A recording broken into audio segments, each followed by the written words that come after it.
What would you do if you were just a waiter and discovered that a billionaire was about to lose millions because of a lie in today's incredible story?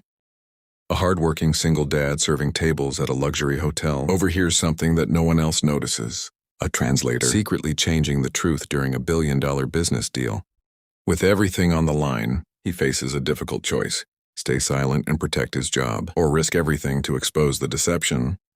His decision will change not only the billionaire's future, but his own life forever. Before we begin, don't forget to like this video, share it with your friends, and subscribe to the channel for more inspiring stories. Let's get started. The grand ballroom of the Manhattan Crown Hotel glittered beneath, crystal chandeliers reflecting light across polished marble floors and rows of elegantly arranged tables. Business leaders, attorneys, and financial advisors filled the room, all gathered to witness what many believed would be one of the largest international mining agreements of the year. At the center of the event sat Richard Hayes, a self-made billionaire whose reputation for spotting profitable opportunities had made him one of America's most respected investors.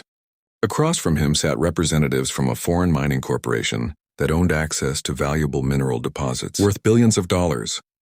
Among the hotel staff, moving quietly through the crowd, was Ethan Carter, a 36-year-old waiter and single father. Since losing his wife years earlier, Ethan had worked long shifts to provide for his 9-year-old daughter, Lily. Every extra tip helped pay for school supplies, rent, and the small apartment they called home. Guests rarely noticed him beyond a polite thank you, and Ethan preferred it that way. His job was to serve, not to attract attention.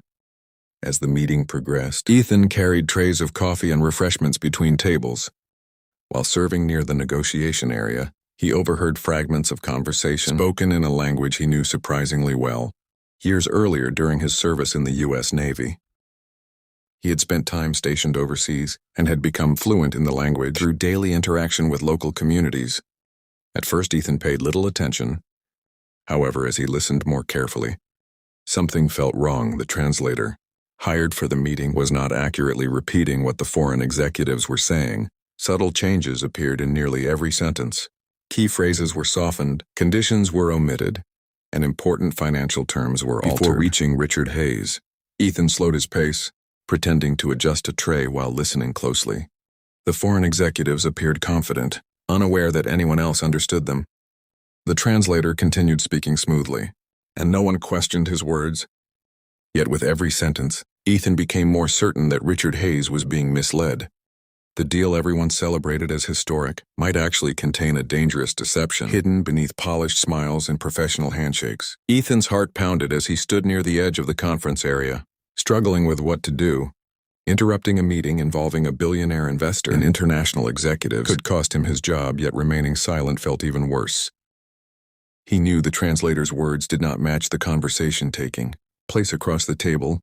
If the agreement was signed under those false translations, millions of dollars, and perhaps the future of an entire company could be at risk. The translator continued speaking confidently. "Our partners guarantee exclusive ownership of all future extraction rights," he told Richard Hayes. Ethan immediately recognized the statement as false. The foreign executive had actually said that ownership rights would be shared and could be revised after 5 years. It was a critical difference that completely changed the value of the agreement. Unable to stay quiet any longer, Ethan stepped forward. His voice was steady despite his nerves. "Sir, your translator is lying." The room froze. Conversation stopped instantly. Several executives exchanged confused looks, while security personnel shifted their attention toward Ethan.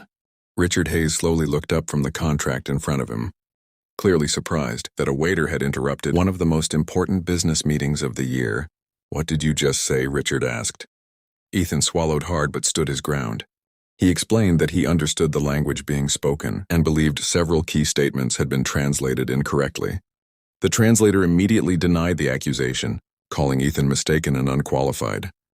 Richard studied both men carefully. Rather than dismissing Ethan, he requested a direct translation of the last few minutes of conversation. Ethan repeated every statement exactly as it had been spoken. As he translated, expressions around the table began to change. The foreign executives looked shocked and then visibly uncomfortable. Some even started arguing among themselves in their native language. For the first time, Richard realized something was seriously wrong. The confidence that had filled the room moments earlier disappeared, replaced by tension and uncertainty. As the truth slowly began to emerge,